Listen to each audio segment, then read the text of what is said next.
Yes, hello one and hello all to Ghosts of Boyfriends Past. I'm Tom Harris and across from me is Elizabeth Best. Hello. You join us on one of the world's premier dating and relationship and sex podcasts. And sex. Don't forget sex, Tom. It's a Quickie episode, funnily enough. Funnily enough, it's just that. Yes, it's a question-themed mini-sode or Quickie, as we now call them. You send in your questions about love, dating, and romance going by, and Liz and I do our best to answer them. We've accrued a good library of information over the past 4 years that we can fall back on and answer questions, but we aren't experts in anything that we're trying to do here. So if our advice ever falls short or falls flat and you want to yes-and us and give us better advice, please let us know. Send it through to ghostsofboyfriendspast@gmail.com. Let us know where we went wrong. I'll open the batting, Elizabeth. A question from someone in their 20s, and you and I are both out of our 20s now, so mayhaps we'll be able to help them. No one will notice if we don't tell anyone. The question is, can you be in a relationship and still be your most productive, career-driven self in your 20s?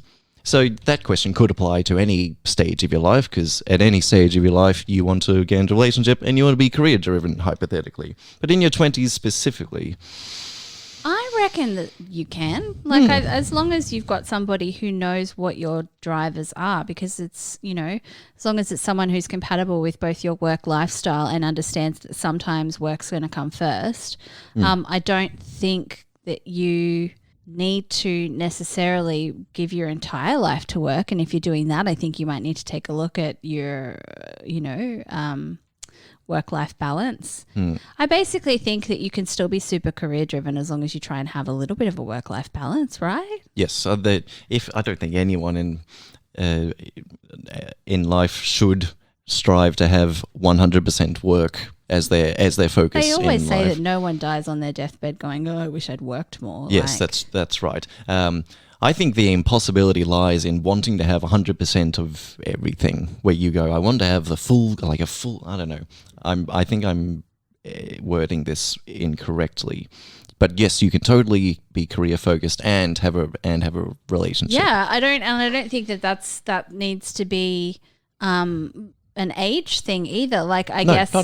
Are they saying that maybe that they should be the most career driven in their 20s so they get somewhere when they're in their 30s? Because I think that it's a trap, guys. Yes, societally, it's like go to uni and then you leave uni in your 20s and now you've got to fall into a career and figure out your life. That's where the pressure comes from. TikTok the other day where they're like going to work in your 20s and it was like this cute woman in like a business suit strutting in with heels and full makeup, and they're like going to work in your 30s and she's wearing like a bohemian dress with like the biggest tote bag ever, rubbing her nose, hair barely done, strolling in, like who gives a shit, and can relate. But I think I think there's a huge percentage of people in the world that will that'll want and respect you and want you to have a career and also want to be in a relationship with you. And if somebody's supportive of what your goals are, then that's ideal, is it not? I think that's huge. I think that's very appealing and very attractive to a large chunk of the population. So I think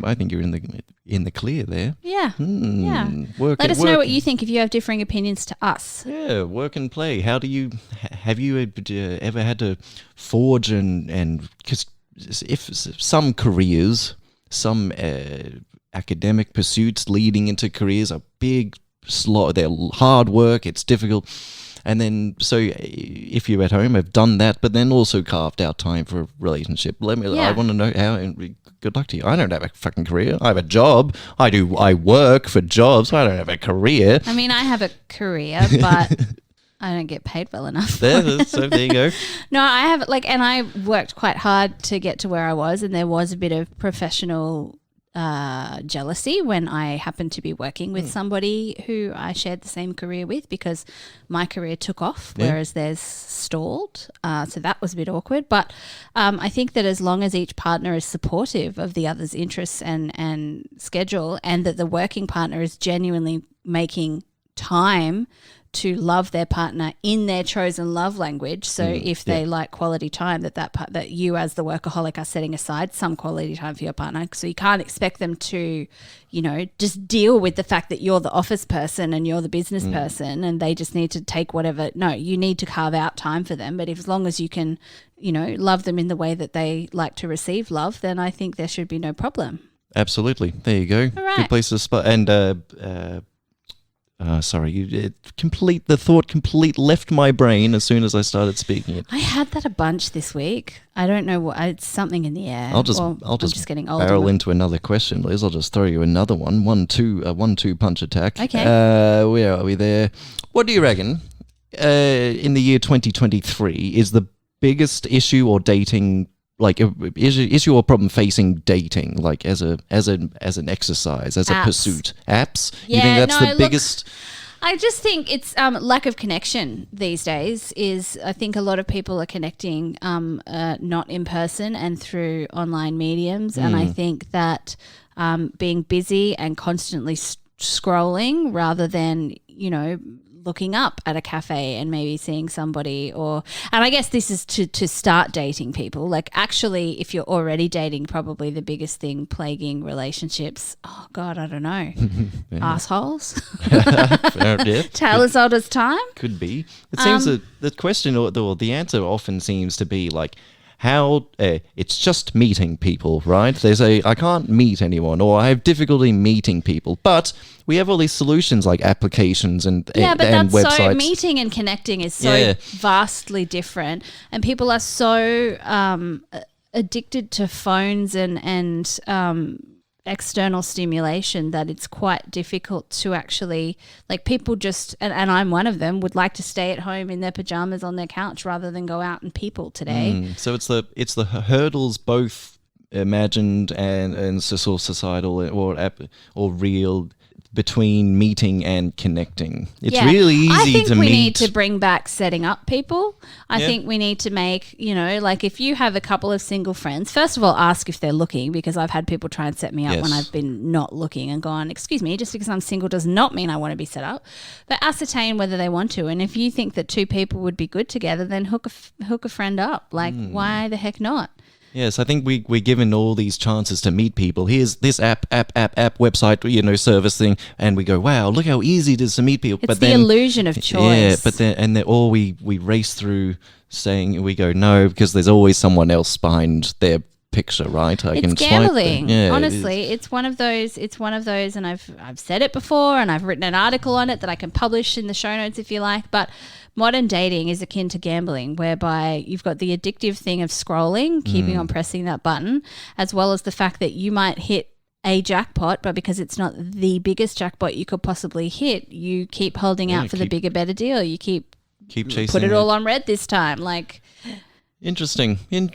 So, I don't know how we go around slowly changing it as a society, as a people, just fun. fall into your singlehood. No, that's not true. I actually would like to start dating again. I just refuse to do it on apps. So if anybody thinks I'm cute and is listening to this right now, hit a gal up. Yeah, ghostsofboyfriendspast @gmail.com. Send through your dating resumes. I want to see mental health history. I want to see dating. Tom's going to be vetting them before they get passed on to me. It's just to be the love judge. I like being the love judge. You're going to get a t-shirt with love judge on it now, aren't you? The love judge. Guilty. Bang. I have a final question for our little quickie today. Okay. And it is, and I think we might need to get some help from producer Zane on this particular one.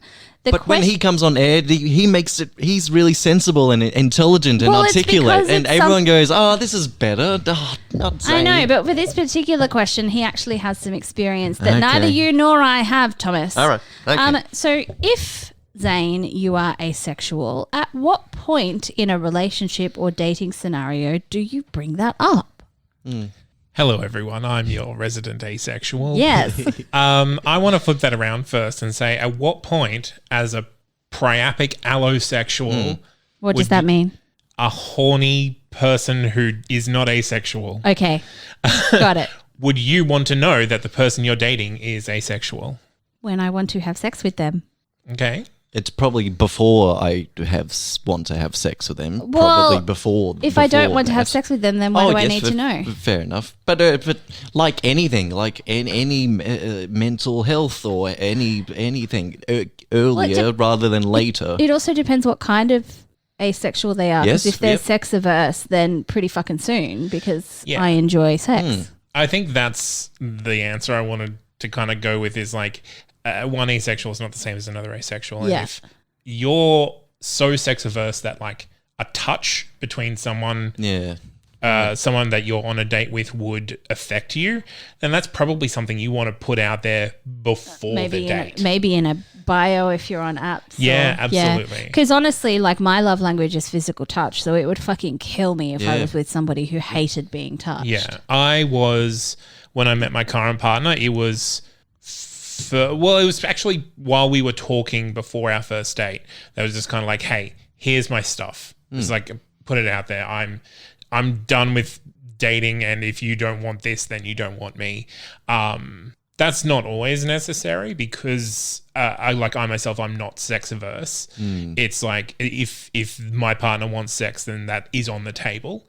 But that's the thing, like, as soon as the other person's going to be affected by it, I think same with anything, same with mental health, same with like if you're having employment issues or family issues, like as soon as the other person's going to be affected by it, giving them the heads up so that they have the consent to either pull back or double down, I think is... I love that. And I think we've said that before in a completely different scenario, giving somebody all of the information so that they can make an informed decision. As soon as it starts affecting somebody else, or it's going to affect somebody else, offer that information up.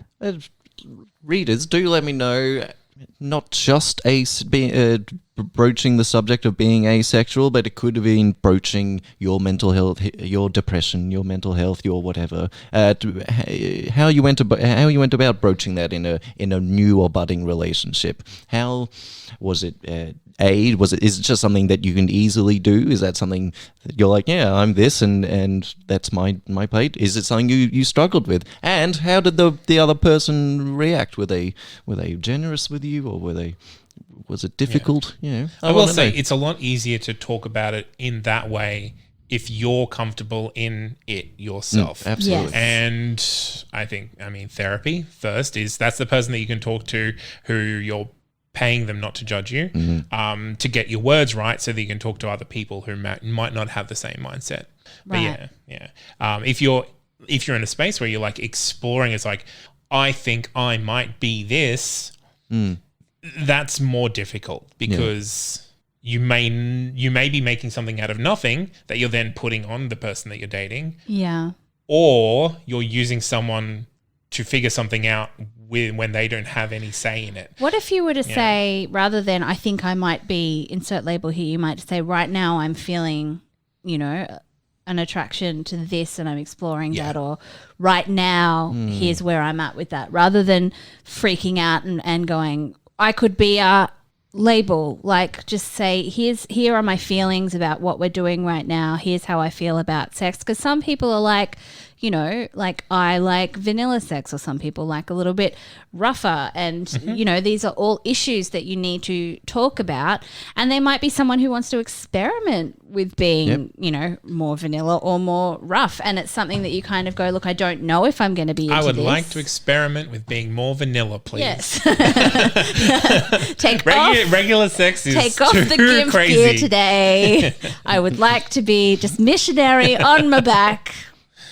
Yeah. So your thoughts. But that's what I'm thinking. I'm thinking if you have the discussion about your feelings in a gradual manner, you don't have to spring here's the big news, everyone. You're just like, okay, so we're thinking about having a sexual relationship. Here are the things that I kind of like, and here are the things I don't like, and here are the things I might like. Shall we? Yeah. Yeah, so there you go. That's an answer it all comes down to communication. That's an answer for asexuality, but that kind of sentiment. You, yeah, thank you, Zane. We're going to raise him back up into the ceiling now. Goodbye, Zane. Yeah, there we go. Bye, Zane. Back up into the gods.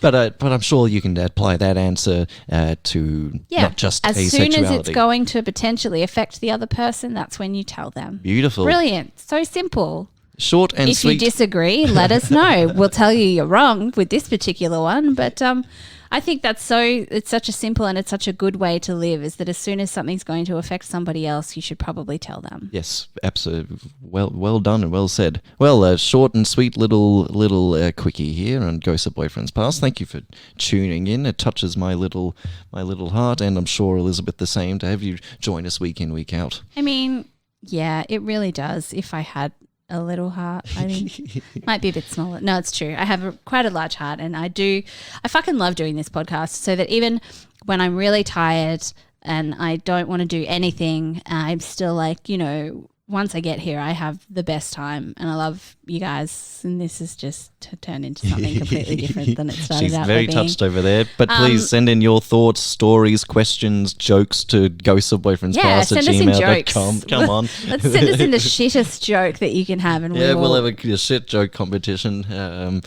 Until then, rate, review, subscribe, tell your friends, don't tell your friends. It's up to you, really. But one thing we do want is come back in next week and we'll have a guest for you. Yeah.